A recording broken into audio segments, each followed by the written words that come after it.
अध्यक्ष जी, आंगनबाड़ी की कार्यकर्ताओं की देश में बहुत सारी ऐसी महत्वपूर्ण और संवेदनशील योजनाएं जो सरकार के माध्यम से ग्रामीण क्षेत्रों में बच्चों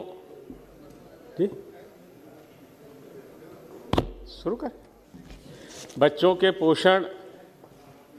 और महिलाओं के स्वास्थ्य को लेकर के चलाई जा रही हैं,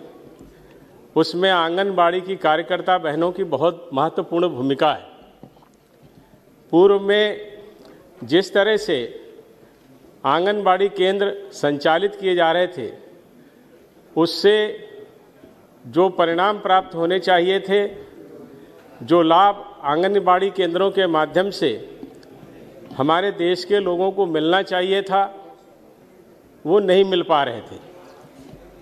माननीय अध्यक्ष जी, इसमें मुख्य रूप से आंगनबाड़ी की जो हमारी बहनें होती हैं,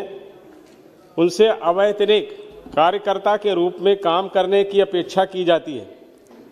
साथ ही आंगनबाड़ी की जो सहायिका और आंगनबाड़ी की कार्यकर्ता होती हैं, उनकी नियुक्ति भर्ती सहित स्कीम के कार्यान्वयन संबंधित सभी मसले राज्य की सरकारों के द्वारा तय किए जाते हैं, जो जिला स्तर पर और उसके बाद ब्लॉक स्तर पर उनकी समीक्षा के साथ वो काम पूरे किए जाते हैं। निश्चित रूप से आंगनबाड़ी की जो हमारी सहायिका हैं, वो बहुत मेहनत कर रही हैं और उसके कारण उनको जो मानदेय देने की बात थी, उसमें भी अभी हमारी सरकार ने काफ़ी बदलाव किया है। लेकिन अगर हम उनके काम के विषय में देखें तो आंगनबाड़ी स्कीम का लक्ष्य 6 वर्ष से कम उम्र के बच्चों, गर्भवती महिलाओं और स्तनपान करने वाली माताओं का समग्र विकास करना है। इसमें पूरक पोषण, सकल स्कूल के पूर्व की जो अनौपचारिक शिक्षा है, उसके साथ साथ पोषण और स्वास्थ्य शिक्षा, टीकाकरण, स्वास्थ्य जांच और रेफरल सेवाओं के जो पैकेज प्रदेश सरकार और केंद्र सरकारों के द्वारा लोगों के ज़रूरत के लिए बनाए जाते हैं, उसमें उन आंगनबाड़ी की बहनों की बहुत बड़ी भूमिका होती है। वास्तव में पूरी दुनिया में 2030 तक जो सस्टेनेबल गोल प्राप्त करने के लिए प्रत्येक देश ने अपना लक्ष्य निर्धारित किया है, उसमें शिक्षा और स्वास्थ्य हमारे देश के लिए बहुत महत्वपूर्ण है। और चूंकि ये हमारा देश गांवों का देश है और यहाँ पर गांवों तक शिक्षा के लिए लोगों को जागरूक करना और पोषण के प्रति लोग जागरूक हों, संवेदनशील हों और समय पर पोषण के कार्यक्रमों को चलाएं भी, लाभ भी लें और किस तरह से उनको बच्चों का पालन पोषण करना है, उसके साथ साथ महिलाओं के स्वास्थ्य के लिए उनमें जो ज़्यादातर महिलाएं एनेमिक होती हैं, उनको स्वास्थ्य संबंधी जानकारी देना, जो छोटे बच्चे हैं उनके जो टीकाकरण के हमारे कार्यक्रम होते हैं, जो 7 ऐसी गंभीर बीमारियां हैं जिनके टीकाकरण के माध्यम से बच्चों को स्वस्थ रखने की एक बड़ी चुनौती हमारे देश में थी, उसमें आंगनबाड़ी की जो हमारी सहायिकाएं हैं, कार्यकर्ता हैं, उनकी बहुत बड़ी भूमिका है। और निश्चित रूप से जिस तरह से वो 6 ये काम कर रही हैं, हमारी जो पहले हमारी सरकारें थीं, उस समय बहुत विशेष ध्यान इस पर नहीं जा पाया, चूँकि उस समय ऐसी बात भी नहीं थी। लेकिन 2018 में आंगनवाड़ी केंद्रों की जो सहायिकाएँ थीं, उनका प्रतिमाह मानदेय 3000 से बढ़ा के 4500 रुपया किया गया है। उसके साथ ही साथ हमारी जो सहायिकाएँ होती हैं, उनको 2250 रुपया जो मिलता था, जो 2250, उसको 3500 रुपया किया गया है। साथ ही साथ सरकार ने अन्य अनेक तरह के मानदेय भी आंगनबाड़ी की कार्यकर्ताओं को देने का काम किया है और उन योजनाओं को स्वीकार किया है। लेकिन वास्तव में आजकल के युग में 4500 रुपया भी जिस तरह की वो सेवा कर रही हैं और जिस तरह से वो गांवों में जाकर के कामकाज कर रही हैं, इसके लिए उनको अधिक मानदेय मिलना चाहिए।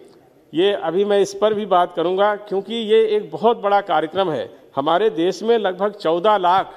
ऐसे आंगनबाड़ी के केंद्र हैं जिसमें आंगनबाड़ी की कार्यकर्ती काम कर रही हैं और उन्होंने उसको निरंतर ऐसे प्रयास करके गांवों में अपनी उत्तम सेवाएं भी दी हैं। हालांकि यह भी तय है कि जो ये हमारी जो योजनाएं हैं ये बहुत ही इस तरह की योजनाएं हैं जिनका व्यापक प्रभाव पड़ता है, जिसका अभी हम लोगों ने देखा भी है। जिस तरह से हमारे प्रधानमंत्री जी ने 1000 दिन का पोषण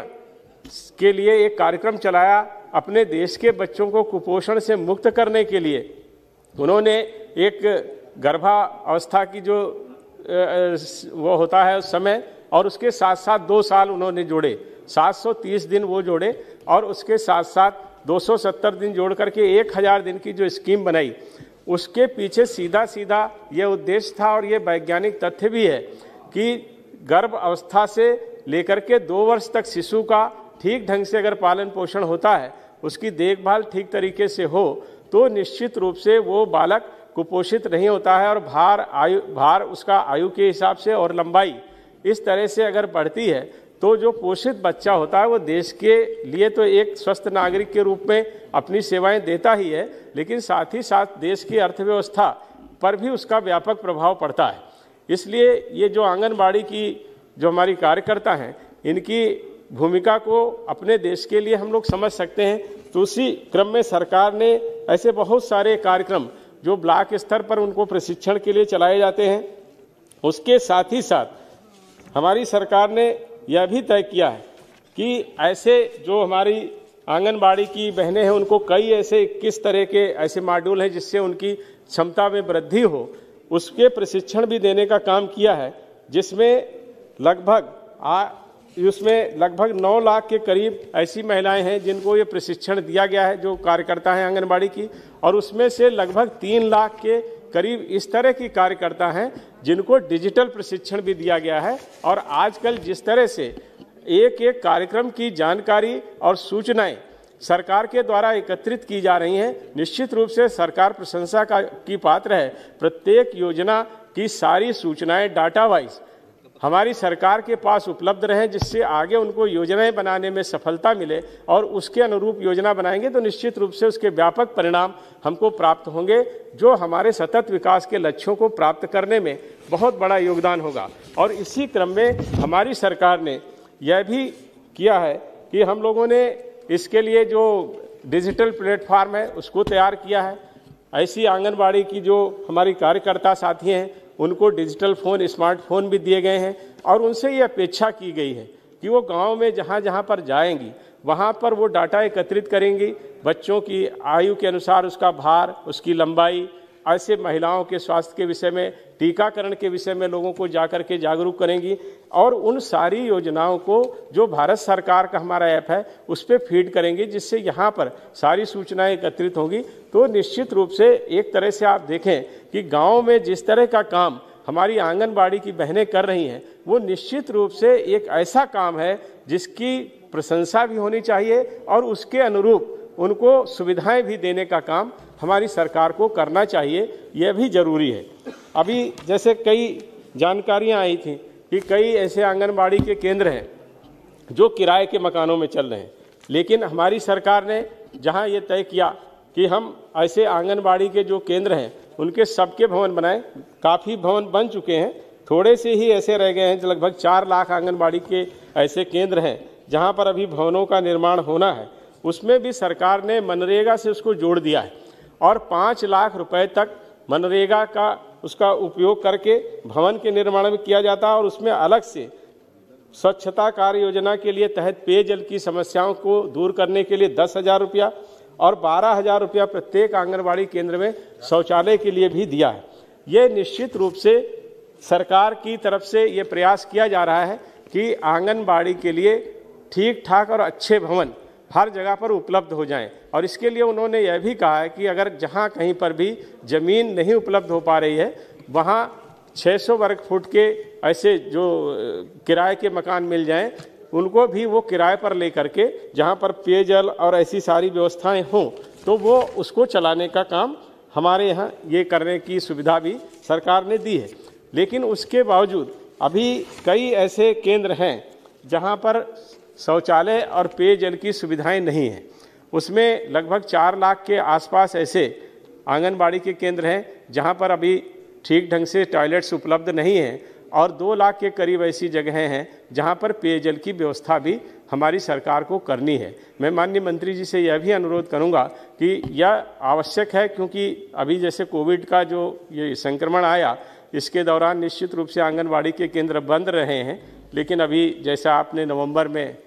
में शायद 2020 में नवंबर में कुछ ऐसे जो कंटोनमेंट जोन हैं जहां पर कोविड का ज़्यादा प्रभाव था, उनको छोड़ करके धीरे धीरे आंगनवाड़ी के केंद्रों को खोलने का काम प्रारंभ कर दिया गया है। इसलिए वहां पर भवनों में एक सुसज्जित भवन बने, इसके लिए भी आवश्यक है।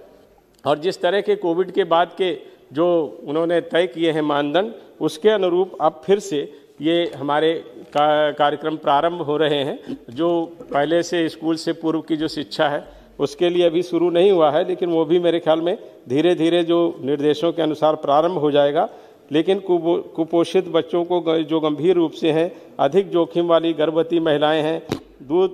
पिलाने वाली माताएं हैं, ऐसे जो स्तनपान करने वाली माताएं, इनकी गहन निगरानी का काम भी हमारी आंगनबाड़ी की कार्यकर्ता कर रही हैं। और उसके अनुरूप जो आवश्यकता होती है, जैसी हमारी सरकार की योजनाएं हैं या राज्य सरकार की योजनाएं हैं या ब्लॉक स्तर पर कार्यक्रम चलाए जा रहे हैं, उन सब में भी वो अपनी तरह से योगदान दे करके ऐसी खाद्य सामग्री जो कैलोरी और प्रोटीन की जिसमें मात्रा इस तरह की हो जो कुपोषण से बच्चों को मुक्त करे, ऐसी सारी व्यवस्थाएं और आहार भी उपलब्ध कराने का काम उन्होंने किया है और कोविड के दौरान भी किया है। कोविड में आंगनबाड़ी के केंद्र भले बंद रहे, लेकिन जो सरकार की योजनाएं आई, कोविड के प्रति जागरूक करना हमारे लिए एक बहुत बड़ी चुनौती थी। हमारा देश जिस तरह के 130 करोड़ की आबादी का देश है और उस देश में जहां पर आबादी का घनत्व बहुत कम है, वहां पर ये संक्रमण फैलने की बहुत बड़ी संभावना थी। लेकिन हमारे प्रधानमंत्री जी ने जिस तरह से पूरे देश को जागरूक किया और अलग अलग समय पर ऐसे निर्णय लिए और उन निर्णयों के अनुरूप देश में व्यवस्थाएं की, जिसके कारण कोविड-19 के संक्रमण के दौरान भी हमारे देश में कोई इस तरह की स्थिति नहीं आई जिसमें हमको ये लगे कि हाँ, हम स्थिति को संभाल नहीं पा रहे हैं या स्थिति हमारे नियंत्रण में नहीं है। स्थिति नियंत्रण में रही और कोविड के दौरान भी जो ऐसे जरूरी काम थे, वो कुपोषण को दूर करने के काम हो, महिलाओं के स्वास्थ्य के काम हो, बच्चों की मृत्यु दर को कम करने की बात हो, महिलाओं की मृत्यु दर की बात पर भी काम हुआ और उसके साथ साथ संस्थागत प्रसव भी हों। इन सारी योजनाओं के संबंधित जो भी जानकारियां हैं और जो हमें वस्तुएं वहां पहुंचानी है, जो दवाएं पहुंचानी हैं, उनको पहुंचाने का काम और उसके साथ साथ टीकाकरण के प्रति भी लोगों को जागरूक करने का काम आंगनबाड़ी की हमारी स्वास्थ्य कर्मियों ने किया है। और एक तरह से अब देखें, जो पहले जो आंगनबाड़ी का रूप था, पहले तो लोग आंगनबाड़ी के विषय में जानकारी ही नहीं रखते थे। अब तो 2 मंत्रालयों से सीधे स्वास्थ्य मंत्रालय की बहुत सारी योजनाएं भी आंगनबाड़ी केंद्रों के माध्यम से चल रही हैं और उसके कारण उनकी गांवों में बहुत ही महत्वपूर्ण भूमिका हो गई है। इसलिए मैं माननीय मंत्री जी से माननीय मंत्री जी से यही अनुरोध करूंगा कि उनकी सेवाओं को देखते हुए जो 4,500 रुपये का हमारी जो मुख्य कार्यकर्ता होती हैं उनको मिल रहा है, मैं समझता हूं कि राज्य सरकार का भी उसमें योगदान होता है, लेकिन अपनी तरफ से आप अगर इस तरह का कोई प्राविधान करेंगी जिससे आंगनवाड़ी की जो हमारी सहायक बहनें हैं उनको कम से कम 10,000 रुपये तक का मानदेय अगर मिल सके तो ये एक बहुत अच्छा, उनके लिए एक तरह से एक अच्छा मानदेय होगा। और जैसी उनकी सेवाएं हैं उन सेवाओं के अनुरूप उनकी जो एक तरह से हम उनका जो सम्मान है वो सम्मान करने का काम करेंगे। इसके अलावा माननीय सभापति जी, जो मैंने शुरू में कहा कि ऐसे 4 लाख से अधिक आंगनबाड़ी केंद्र ऐसे हैं जहां शौचालय नहीं है, पीने का पानी 2 लाख से अधिक केंद्र ऐसे हैं जहां नहीं है, उनको भी उपलब्ध कराने का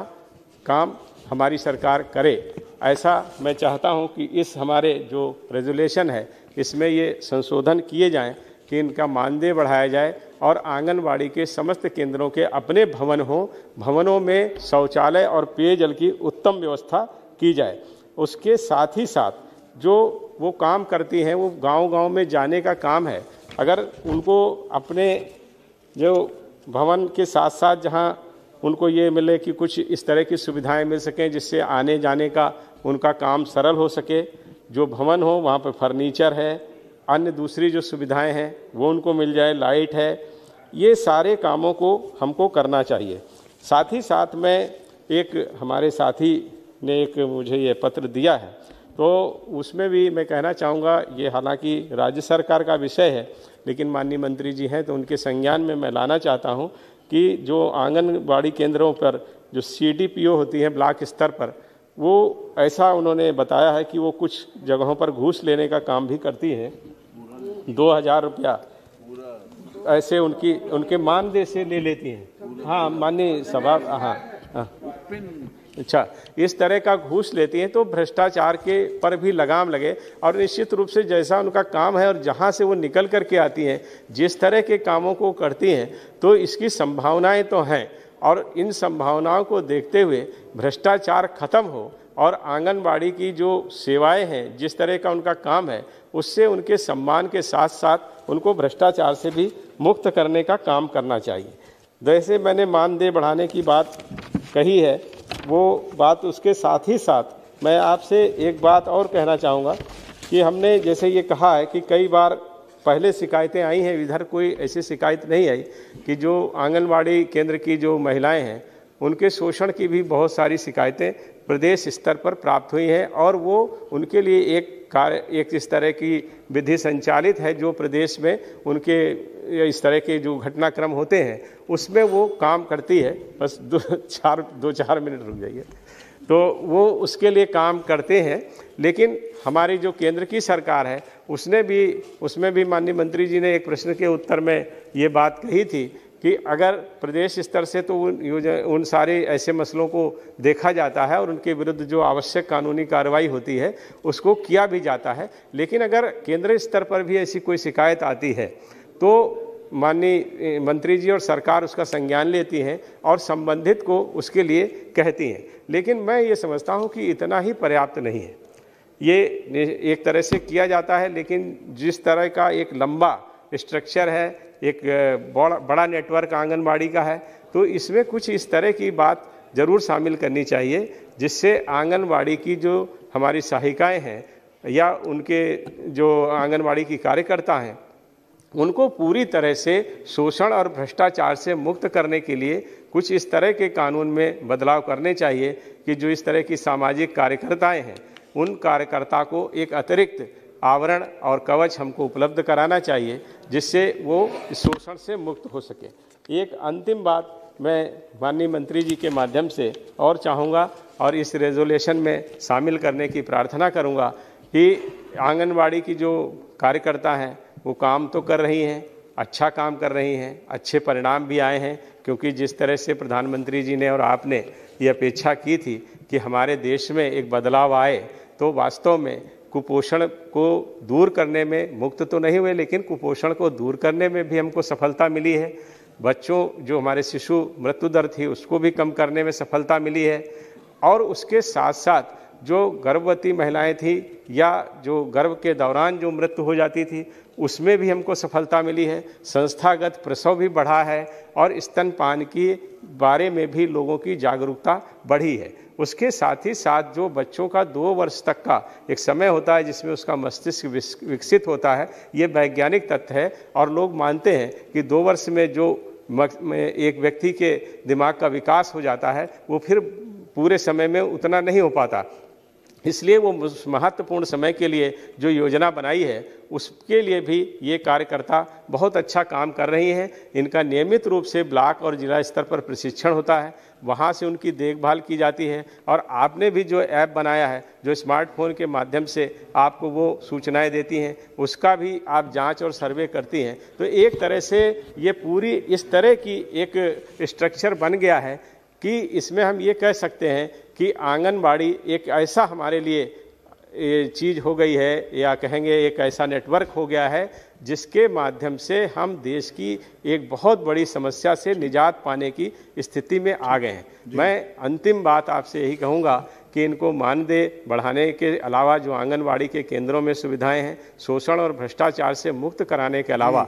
मेरी आपसे गुजारिश है कि हमारे प्रधानमंत्री जी ने, आपने और हमारी सरकार ने लोगों के विषय में, गरीब और कमज़ोर तबके के विषय में बहुत गंभीरता से और संवेदनशीलता से काम किया है और बहुत सी ऐसी योजनाएं आप लेकर के आई हैं जिनके माध्यम से लोगों को बहुत कम प्रीमियम पर उनका बीमा भी किया गया है और बाद में जब उनकी एक वृद्धावस्था हो उसके लिए भी उनको वो मिले। तो मैं ये चाहता हूं कि ऐसा सरकार इसमें संशोधन करे कि आंगनवाड़ी की सभी कार्यकर्ताओं का, चाहे वो 1 रुपया प्रतिमाह या 2 रुपये प्रतिमाह, ऐसा जो